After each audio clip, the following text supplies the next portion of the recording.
Hello friends, welcome back to my channel. कैसे हैं आप सब? आशा करते हैं कि आप बहुत अच्छे होंगे।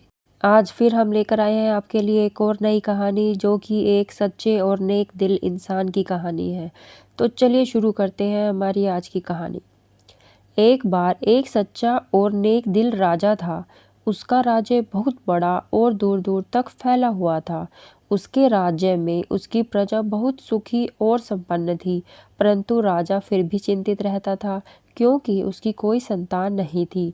उसके बाद उसके राज्य का क्या होगा, ये सोचकर वह बहुत चिंतित रहता था। एक बार राजा ने सोचा कि क्यों न मैं अपने राज्य के होनहार युवाओं में से किसी सच्चे, ईमानदार और बहादुर युवक को अपना उत्तराधिकारी बना दूं। ऐसा सोचते ही राजा को ये विचार काफ़ी पसंद आया और उसने सैनिकों को बुलाया और राज्य में मुनादी करवाने के लिए कहा कि जो भी युवक अपने आप को राज्य के उत्तराधिकारी के लिए योग्य साबित कर देगा, वही हमारे बाद इस राज्य का राजा बनेगा। राजा का ऐसा आदेश सुनकर राज्य के सभी युवक बहुत उत्साहित हो गए और अपने आप को राजा के सामने कैसे योग्य साबित करें, इस कोशिश में लग गए। उसी राज्य में एक राम कुमार नाम का गरीब युवक भी रहता था। राम कुमार एक सच्चा और मेहनती लड़का था। उसने भी मुनादी सुनी कि राज्य का कोई भी व्यक्ति राजा बन सकता है। उसके मन में आया कि यदि मैं राजा बन जाऊं तो मेरी बाकी की ज़िंदगी आसान हो जाएगी। फिर उसने सोचा कि मेरे पास तो ना ही ढंग के कपड़े हैं और ना ही इतने पैसे कि मैं राजा के महल तक भी जा पाऊं। फिर उसने कई दिन तक कड़ी मेहनत करके पैसा इकट्ठा किए, एक जोड़ी अच्छे कपड़े सिलवाए और कुछ खाने पीने की चीज़ें खरीदी जो उसे रास्ते में काम आए। फिर उसने राजा के महल जाने का फैसला किया और वो सुबह होते ही यात्रा के लिए निकल गया। 2 दिन यात्रा करने के बाद उसके खाने पीने की चीज़ें खत्म होने आई थी और रात होते होते वो थक भी गया था। फिर उसने सोचा कि एक जगह पर विश्राम किया जाए, इसलिए उसने एक जगह विश्राम करने का फैसला किया। वो अभी अभी बैठा ही था कि एक बाबा उसके पास आए, जिन्होंने फटे हुए कपड़े पहने हुए थे। उसने राम कुमार से कहा कि हे सज्जन इंसान, क्या आप मेरी मदद कर सकते हैं? मैं एक बूढ़ा आदमी हूँ, मुझे ठंड लग रही है और मुझे भूख भी लगी है। मैंने 2 दिन से कुछ नहीं खाया है। राम कुमार ने सोचा कि यदि मैंने इसको अपने कपड़े दे दिए तो मैं राजा के सामने कैसे जा पाऊंगा, और मेरे पास खाना भी थोड़ा ही बचा है। अगर इसे खाने के लिए दिया तो मुझे भूखा ही सोना पड़ेगा।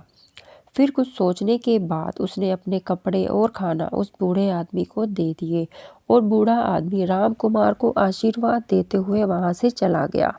अब राम कुमार के पास ना ही अच्छे कपड़े थे, ना ही खाना था, और कल क्या होगा, वह कल क्या करेगा, ये सोचते सोचते ही वो सो गया। जब वह सुबह उठा तो उसने सोचा कि अगर यहाँ तक आए ही हैं तो एक बार राजा से मिल ही लेना चाहिए। ये सोचते हुए वो महल की ओर चला गया। जब वह महल पहुंचा तो कुछ सैनिक आए और उसे सम्मान के साथ अंदर ले गए। उसे हाथ पैर धुलवाए और एक कमरे में बैठाया, जहां बहुत सी खाने की चीजें थी। वो सोचने लगा कि कहीं इन लोगों ने मुझे कोई और तो नहीं समझ लिया, जो मेरी इतनी आवभगत कर रहे हैं। तो वो सोच ही रहा था कि तभी वहां पर राजा पधारे। उसे देखकर राजकुमार आश्चर्यचकित रह गया, क्योंकि राजा की शक्ल उस बाबा से मिली थी जो उनसे कल मिला था। वह कुछ कहता इससे पहले ही राजा ने कहा कि तुम सही सोच रहे हो, मैं ही वो बाबा हूँ जो तुमसे कल कपड़े और खाना मांगने आया था। राम कुमार ने कहा, आपने ऐसा क्यों किया? आप एक राजा होकर ऐसे बूढ़े बनकर खाना क्यों मांग रहे थे? राजा ने कहा कि मैं देखना चाहता था कि जो भी युवक राजा बनने के लिए आ रहे हैं वो इस पद के लिए कितने योग्य हैं, परंतु आज तक मुझे कोई ऐसा नहीं मिला जो निस्वार्थ होकर दूसरों की सेवा करता हो, जैसा तुमने कल रात को किया। तुम जानते थे यदि तुमने कपड़े और खाना मुझे दे दिए तो तुम राजा नहीं बन पाओगे, फिर भी तुमने अपना कर्तव्य निभाया। तुम एक सच्चे, नेक दिल और ईमानदार इंसान हो, जिसकी मुझे तलाश थी। तुम ही मेरे उत्तराधिकारी बनोगे। ये सुनकर राम कुमार खुशी से रोने लगा। राजा ने उसे राजा बनाया और स्वयं वन को चले गए। राम कुमार एक बहुत ही अच्छा राजा बना। शिक्षा, हमें बुरी परिस्थितियों में भी अपने विचारों और संस्कारों को नहीं भूलना चाहिए और हमेशा ज़रूरतमंद की हमेशा मदद करनी चाहिए।